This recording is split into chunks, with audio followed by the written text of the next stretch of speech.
అందరికీ నమస్కారం.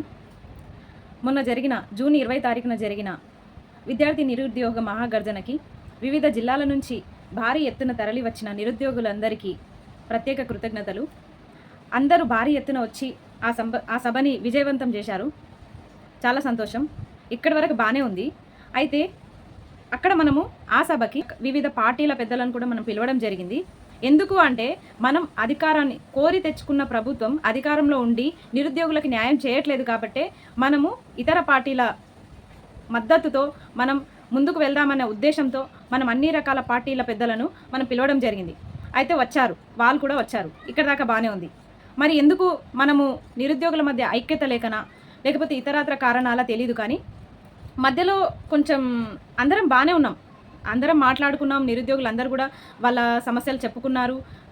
ఎందుకు నోటిఫికేషన్స్ లేట్ అవుతున్నాయి, ఎందుకు రావట్లేదు, ఈ ప్రభుత్వం ఎందుకు ఇంత నిర్లక్ష్యం వహిస్తుంది, నిరుద్యోగుల పట్ల ఎందుకు ఇంత అసహనం, నిరుద్యోగుల మధ్యలో ఎందుకు ఇంత అసహనం ఉంది, అన్ని రకాల భావాలు అక్కడ వ్యక్తపరచడం జరిగింది.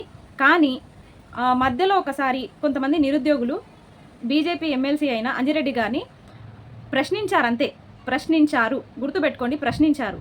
ఎందుకు మాకు న్యాయం చేయట్లేదు, మీరు కూడా అధికారంలో ఉండి కూడా మాకెందుకు ఉద్యోగాల కల్పనలో మీరు కూడా ఎందుకు నిర్లక్ష్యం వహిస్తున్నారు, మరి కేంద్ర ప్రభుత్వంలో ఉన్న మీరు కూడా మమ్మల్ని ఎందుకు పట్టించుకోవట్లేదని కేవలం నిరుద్యోగులు వాళ్ళ బాధను వ్యక్తం చేశారు, ప్రశ్నించారు అంతే.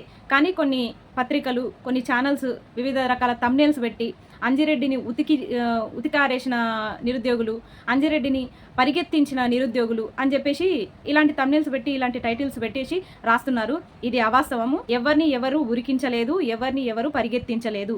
దయచేసి ఇలాంటి పుకార్లకి చెక్ పెట్టండి. ఇట్లా చేయాల్సి వస్తే మాత్రం ఇంకొకటి చెప్తున్నా, ఇదంతా భారీ కుట్రగానే మనం భావించవచ్చు. ఎందుకంటే నిరుద్యోగులు మనము అందరం ఒక సభ ఏర్పాటు చేసుకుంటున్నప్పుడు దాన్ని ఎట్లా చెడగొట్టాలని చెప్పేసి అధికారంలో ఉన్న నాయకులు అనుకునే అవకాశం ఉంటుంది, ఖచ్చితంగా ఉంటుంది. అట్లాంటప్పుడు ఇలాంటి పరిణామాలు జరుగుతాయి. మనకి గొడవలు పెట్టేసి మన సభ సక్సెస్ కావద్దు. అసలు ఈ నిరుద్యోగులకి ఏ ప్రతిపక్ష పార్టీలు కూడా సపోర్ట్ చేయొద్దు. ఈ నిరుద్యోగులు అనాథలుగానే మిగిలిపోవాలి. ఈ నిరుద్యోగులు మళ్ళీ మేము అధికారంలో ఉన్నందుకు మా మోచేతి నీళ్ళే తాగాలి, మా కాళ్ళే వచ్చి పట్టుకోవాలి, మా కాళ్ళే మొక్కాలి, మాతోనే పని చేయించుకోవాలి, వాళ్ళు బ్రతిమాలాలి మమ్మల్ని అని చెప్పేసి పన్నుతున్న పన్నాగం లెక్కనే అనిపిస్తుంది. మరి దీన్ని ఎట్లా అర్థం చేసుకోవాలి? అసలు ఎవరిని ఉరికించారు? లైవ్లోనే పెట్టేసినాం కదా, లైవ్సే ఉన్నాయి కదా, ఆ రోజు షూట్ అయిన వీడియోసే ఉన్నాయి కదా. మళ్ళీ ఒకసారి ప్లే చేసుకొని చూసుకోండి. ఎవరిని ఉరికించలేదు, ఎవరిని తరిమేయలేదు. దయచేసి ఇలాంటి థంబ్నెయిల్స్ పెట్టి నిరుద్యోగుల్ని పక్కదారి పట్టించకండి. వివిధ జిల్లాల నుంచి నమ్మి వచ్చిన నిరుద్యోగులకి మీరు చేసే చిన్న చిన్న తప్పుల వల్ల వాళ్ళు బలవుతున్నారు. దయచేసి ఇది అర్థం చేసుకోండి. ఎక్కడి నుంచో వచ్చి సభని ఇంత విజయవంతం చేసుకున్నాము అందరము. ఇప్పటికీ అధికారంలో ఉన్న ప్రభుత్వం నిమ్మకు నీరెత్తినట్టే ఉంది. ఇప్పటిదాకా కూడా సభ జరిగిన ఇంతసేపు అయినా సరే, ఇన్ని రోజులైనా సరే ఎలాంటి ప్రకటన లేదు ఇప్పటి వరకు. దాని మీద దృష్టి పెట్టండి. ఈ కొన్ని ఛానల్స్ కూడా నిరుద్యోగుల సమస్యల గురించి రాస్తారా మీరు? అంజిరెడ్డిని ధర్మేసిండు, అంజిరెడ్డిని అక్కడ నుంచి నిరుద్యోగులు పంపించేసిరు అని చెప్పేసి ఎందుకు రాస్తున్నారు? మేము ఒక బీజేపీ పార్టీనే పిలవలేదు, బీఆర్ఎస్ని పిలిచినాం, సిపిఐని పిలిచినాం, వివిధ రకాల సంఘాల నాయకుల్ని పిలిచినాం, అందరినీ పిలిచినప్పుడు మేము ఎందుకు పిలిచి అవమానిస్తాము? మేము ఎవరిని అవమానించము. కాబట్టి ఇలాంటి రాతలు రాసి మనుషుల్ని బాధ పెట్టకండి. మేము నిరుద్యోగులమందరము ఏకదాటిపైన ఉన్నాము, ఒకే మాట పైన ఉన్నాము. నోటిఫికేషన్స్ వచ్చే వరకు అయితే మా పోరాటం ఆగదు. దయచేసి నిరుద్యోగుల ముసుగులో ఉన్న ఎవరైనా కోవట్లు ఉంటే మాత్రం దయచేసి ఇప్పటితో బంద్ చేసుకోండి. అన్ని మనమందరం ఒకే ఎజెండాతోన మనం కొట్లాడుతున్నాము. మనము అధికారంలో తెచ్చుకున్న ప్రభుత్వం మనకు ఎలాంటి హామీలు ఇవ్వట్లేదు, మనకు ఎలాంటి నోటిఫికేషన్స్ ఇవ్వట్లేదు కాబట్టే మనము ప్రతిపక్షాలని అప్రోచ్ అవుతున్నామని చెప్పేసి నేను తెలియజేస్తున్నా. ఎందుకంటే ఇప్పటిదాకా కూడా మనం ఈ ప్రభుత్వంతోనే కొట్లాడినాం. మీరు నోటిఫికేషన్స్ ఇస్తారా ఇవ్వరా అని చెప్పేసి ఈ ప్రభుత్వంతోనే కొట్లాడినాం. మరి ఇప్పటిదాకా ఒక నోటిఫికేషన్స్ కూడా రాలేదు. మనం అంత భారీ ఎత్తున సభ పెట్టుకొని అసలు టెంట్లు సరిపోయినట్టు రోడ్ అంతా జామ్ అయ్యేంత జనం వచ్చినా, ఇసుకేస్తే రాలన్నంత జనం వచ్చినా ప్రభుత్వము ఇప్పటికీ పట్టించుకోలేదు. కనీసం ఇప్పటికీ ఒక ప్రకటన కూడా రాలేదు. మరి ఆ సోయి లేదా నిరుద్యోగులకి? ఇంకా నెక్స్ట్ ఏం చేయాలని ఆలోచించాలి మనము, అంతే తప్ప ఆ పార్టీ ఈ పార్టీ ఆలోచించకండి. నిరుద్యోగులకి ఒకటే ఎజెండా, నిరుద్యోగులు మాత్రమే. ఒక నిరుద్యోగికి సమస్య వస్తే అధికారంలో ఉన్న పార్టీ స్పందించకపోతే ప్రతిపక్ష పార్టీ దగ్గరికి ఖచ్చితంగా వెళ్తారు నిరుద్యోగులు. వెళ్ళొద్దని ఎవరు చెప్పింది చెప్పండి. మీ ఇష్టారాజ్యంగా మీరు రాతలు రాసుకొని వీళ్ళు బీఆర్ఎస్ కోవట్లు, వీళ్ళు బీజేపీ కోవట్లు, ఇంకెన్ని రోజులు మమ్మల్ని అంటారు మీరు? ఇప్పటి నుంచి మాత్రం నిరుద్యోగులను ఎవరినైనా సరే కోవట్లు, తొత్తులు అనే మాట వస్తే మాత్రం మర్యాద దక్కదు చెప్తున్నా. అసలు నిరుద్యోగులు ఒక్కటే ఎజెండా. నిరుద్యోగులకి నోటిఫికేషన్లు కావాలంతే, అంతకుమించి ఏం అడగట్లేదు. నోటిఫికేషన్లు వస్తే మేము ఎవరిని సంప్రదింపులు జరపము, మేము ఎవరి దగ్గరికి వెళ్ళము, ఎవరితో మాట్లాడము, మాకు అవసరం కూడా లేదు. మరి ఇంత క్లియర్గా మేము చెప్తుంటే ఇంకా మీరు ఎందుకు? ఇంకొకటి, ఆ సభ జరిగిన తర్వాత మనకి సభలో ఏం జరిగింది అనే మాట పక్కన పెట్టేసి పార్టీలే గొడవ పడుతురేంది నాకు అర్థం కావట్లేదు. కానీ ఇన్ని రకాల పార్టీ నాయకులు అందరూ కూడా కేవలం నిరుద్యోగులకి మద్దతు తెలపడానికే వచ్చారు. ఇప్పుడు వాళ్ళు అధికారంలో ఉన్నప్పుడు తప్పులు చేశారు, వీళ్ళు అధికారంలో ఉన్నప్పుడు తప్పులు చేస్తున్నారు. మరి అదే కదా మనం ప్రశ్నించేది. ప్రశ్నించడంలో తప్పు లేదు, ఖచ్చితంగా ప్రశ్నించాలి.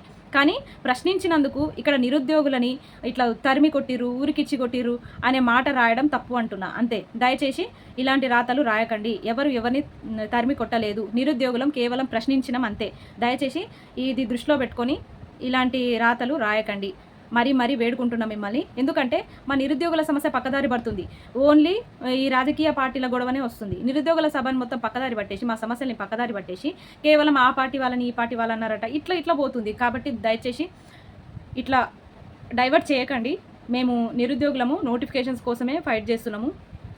ఏ పార్టీ మీద అభిమానంతో కాదు. అన్ని పార్టీలకు కూడా మేము చెప్పేది ఏంటంటే, నిరుద్యోగులకి మద్దతుగా ఏ పార్టీ వచ్చినా సరే ఇప్పటి నుంచి వాళ్ళ సాయం ఖచ్చితంగా నిరుద్యోగులు తీసుకుంటారు. ఎందుకు తీసుకోము? మీరు చేయరు. అమ్మ పెట్టదు అడుక్కో తిననియదు అన్నట్టు మీరు పెట్టాక ఇటు అవతలని ప్రతిపక్ష వాళ్ళు ప్రశ్నించక మేమేమైపోవాలి? ప్రతిపక్ష పార్టీలకు కూడా ఒకటి చెప్తున్నా, మీరు ఎందుకు ఇంకా ఇప్పటికీ ప్రశ్నిస్తలేరు? నిరుద్యోగులు మీ దగ్గరకు వచ్చి అడుక్కోవాలా? మా సమస్యలు ఉన్నాయి, మీరు ప్రశ్నించండి అని చెప్పేసి మిమ్మల్ని అడుక్కోవాలా? ఇంక మిమ్మల్ని కనిపిస్తలేవా తెలంగాణలో? నోటిఫికేషన్స్ వస్తలేవు, నిరుద్యోగులు ఇంత బాధపడుతురు, ఇంత సఫర్ అవుతురు, రోడ్లపైన తిరుగుతురు. మరి ప్రతిపక్ష పార్టీలకు కనిపిస్తలేవా? ఎందుకు? మీరు చేసిన తప్పులు మీకు గుర్తొస్తున్నాయా ఈరోజు? అందుకే నోరు మూసుకొని కూర్చున్నారా? తప్పులు అందరు చేస్తారు, కానీ దాన్ని సరిదిద్దుకోవాలి కదా. మరి మీరు ఎందుకు సైలెంట్గా ఉంటురు? కాబట్టి మీరు సైలెంట్గా ఉన్న రోజులు మా మీద ఇట్లా బురద జల్లే ప్రయత్నాలు జరుగుతూనే ఉంటాయి. కాబట్టి ప్రతి పార్టీ అభ్యర్థులు కూడా, ప్రతి పార్టీ నాయకులు కూడా ప్రశ్నించండి, మా తరపు నుంచి మాట్లాడండి దయచేసి. ఎందుకంటే నెక్స్ట్ మళ్ళీ ఎలక్షన్స్ వస్తే మీరందరూ మమ్మల్ని ఓట్లు అడుక్కోవాల్సిందే. అప్పుడు మేము ఎవరి మీద నమ్మకంతో వేయాలి? మరి ఇప్పుడు మాకు అండగా నిలబడిన ఏ ప్రభుత్వాలను మేము నమ్మము. దయచేసి ఏ పార్టీలను కూడా మేము నమ్మే ప్రసక్తి లేదు.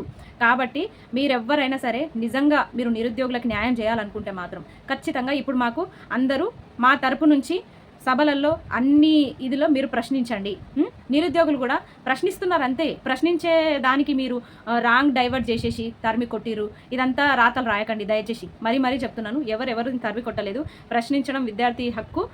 సభని ఎట్లయినా నిర్వీర్యం చేయాలి, ఎట్లయినా దీన్ని చెడగొట్టే ప్రయత్నం చేయాలి అనుకుని ఎవరైనా నాయకులు చేస్తే కూడా దీనికి మనం ఏం చేయలేము అని అనుకోవద్దు. ఖచ్చితంగా దీనికి ప్రతిఫలం ఉంటుంది. ఒక్క సభనంటే మీరు ఇట్లా చేస్తుండొచ్చు, ఇంకా చాలా సభలు ఉంటాయి కదా. ఎన్నని ఇట్లా ఆపుతారు? ఎంతమంది నాన్న ఆపుతారు మీరు?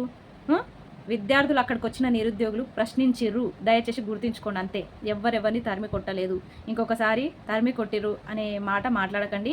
ఎవ్వరూ తరిమి కొట్టలేదు. ఇప్పుడు మీ థంబ్నెయిల్స్ చేంజ్ చేసుకోండి దయచేసి.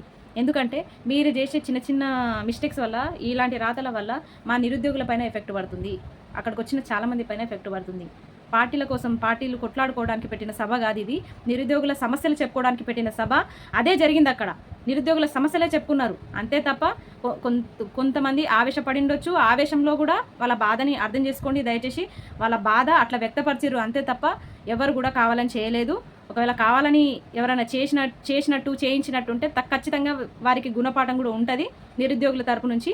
దయచేసి ఇది దృష్టిలో పెట్టుకోండి. Thank you.